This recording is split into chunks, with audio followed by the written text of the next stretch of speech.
முக்கிய செய்திகள். அரசியல் அழுத்தங்கள் மற்றும் குறைந்து வரும் மக்கள் ஆதரவை தொடர்ந்து பிரித்தானிய பிரதமர் கியர் ஸ்டார்மர் பதவி விலகுவதாக அறிவித்துள்ளார். அவரது இடத்தை நாடாளுமன்ற உறுப்பினர் ஆண்டி பெர்ன்ஹாம் ஏற்கவுள்ளதாக தெரிவிக்கப்பட்டுள்ளது. இலங்கையின் மிகப்பெரிய மனித புதைகுழியாக கருதப்படும் செம்மணி அகழ்வாராய்ச்சியில் மேலும் 7 மனித எலும்புக்கூடுகள் கண்டுபிடிக்கப்பட்டுள்ளன. இதன் மூலம் கண்டறியப்பட்ட மனித எச்சங்களின் எண்ணிக்கை 405 உயர்ந்துள்ளதுடன் அவற்றில் 377 எச்சங்கள் மீட்கப்பட்டுள்ளதாக விசாரணைகளில் தெரிய வருகின்றது.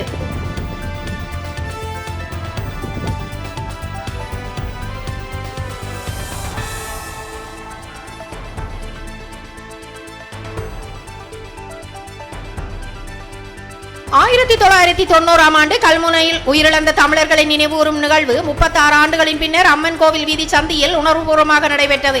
அரசியல் பிரதிநிதிகள், இளைஞர்கள் மற்றும் பொதுமக்கள் கலந்து கொண்டு உயிரிழந்தோருக்கு அஞ்சலி செலுத்தினர். கிளிநொச்சி உமையாள்புரத்தில் விசேட அதிரடிப்படையினருக்கும் பொதுமக்களுக்கும் இடையே ஏற்பட்ட மோதலை தொடர்ந்து குழந்தைகள், பாடசாலை மாணவிகள் மற்றும் முதியவர்கள் உட்பட 14 பேர் கைது செய்யப்பட்டு திங்கள் வரை விளக்கமறியலில் வைக்கப்பட்டுள்ளதாக உறவினர்கள் தெரிவிக்கின்றனர்.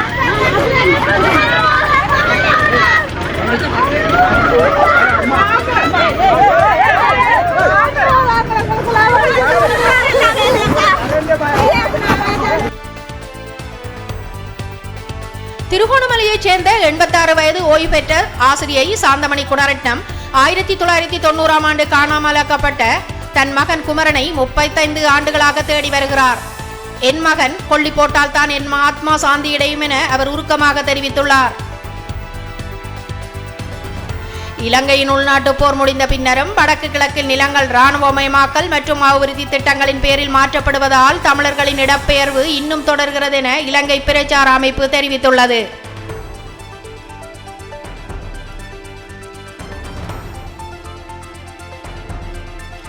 மன்னார் தரவன்கோட்டையில் இயங்கி வந்த பனைப்பொருள் உற்பத்தி நிலையம் ஒன்றில் கடுமையான சுகாதார குறைபாடுகள் கண்டறியப்பட்டதை தொடர்ந்து பொது சுகாதார பரிசோதகர்கள் விசாரணை மேற்கொண்டு சம்பந்தப்பட்டவர்களுக்கு எதிராக சட்ட நடவடிக்கைகளை ஆரம்பித்துள்ளனர். மட்டக்களப்பு கல்குடா கடற்கரையில் உரிய அனுமதியின்றி இராணுவத்தினரால் நடத்தப்படுவதாக கூறப்படும் வணிக நிலையத்தை அகற்ற அதிகாரிகளின் நடவடிக்கை எடுக்காததால் மக்கள் அதிருப்தி வெளியிட்டுள்ளனர்.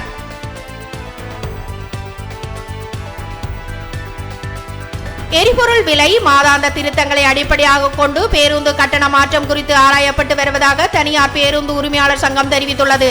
வருடாந்த கட்டண திருத்தம் ஜூலை 3ஆம் தேதி முதல் அமுலுக்கு வரலாம் என சங்க தலைவர் தெரிவித்துள்ளார். இலங்கையில் பதிவு செய்யப்பட்ட 89 நிறுவனங்கள் ஊடாக பல மில்லியன் டாலர் நிதி மோசடி செய்ததாக சந்தேகிக்கப்படும் 35 வயதுடைய நபர் நிதி குற்ற புலனாய்வு பிரிவினால் கைது செய்யப்பட்டுள்ளார். போதைப்பொருள் வருமானத்தை அமெரிக்காவின் தெற்கு மற்றும் மத்திய ஆசிய விவகாரங்களுக்கான உதவி ராஜாங்க செயலாளர் போல் கபூர் மற்றும் பசிபிக் விமானப்படை தளபதி ஜெனரல் கெவின் ஸ்னைடர் ஆகியோர் உத்தியோகபூர்வ விஜயமாக இலங்கை வந்துள்ளனர். நாடு முழுவதும் அரச வைத்தியசாலைகளில் 23,000 தாதியர் வெற்றிடங்கள் காணப்படுவதால் தாதியர்கள் கடும் வேலைப்பளு மற்றும் மன அழுத்தத்துக்கு உள்ளாகியுள்ளதாக ஒன்றிணைந்த தாதியர் சேவை சங்கம் தெரிவித்துள்ளது.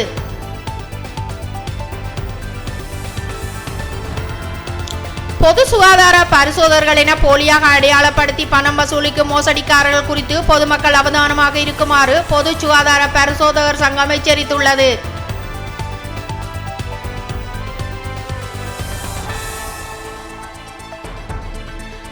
ஹொஸ்லந்தை பகுதியில் உள்ள பாடசாலை ஒன்றில் 10 வயது மாணவி மீது பாலியல் துஷ்பிரயோக குற்றச்சாட்டில் அதிபர் ஒருவர் கைது செய்யப்பட்டுள்ளார். நீதிமன்ற உத்தரவின் பேரில் அவர் ஜூலை 2ஆம் தேதி வரை விளக்கமறியலில் வைக்கப்பட்டுள்ளார். நைஜீரியாவில் தலையில் ஒட்டி பிறந்த இரட்டை சகோதரிகள் 60க்கும் மேற்பட்ட சர்வதேச மருத்துவ நிபுணர்கள் இணைந்து மேற்கொண்ட செயற்கை நுண்ணறிவு உதவிய அறுவை சிகிச்சை மூலம் வெற்றிகரமாக பிரிக்கப்பட்டனர்.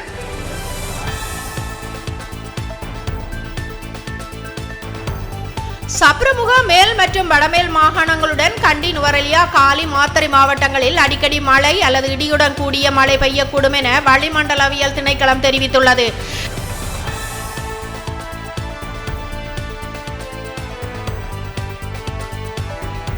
உடையார்கட்டு சுதந்திரபுரம் புனித அந்தோனியார் ஆலயம் புதுப்பொலிவுடன் யாழ் மறைமாவட்ட ஆயர் ஜஸ்டின் ஞானப்பிரகாசம் அவர்களால் திறந்து வைக்கப்பட்டது. வருடாந்த திருவிழாவில் திரளான பக்தர்கள் பங்கேற்று அருளாசி பெற்றனர்.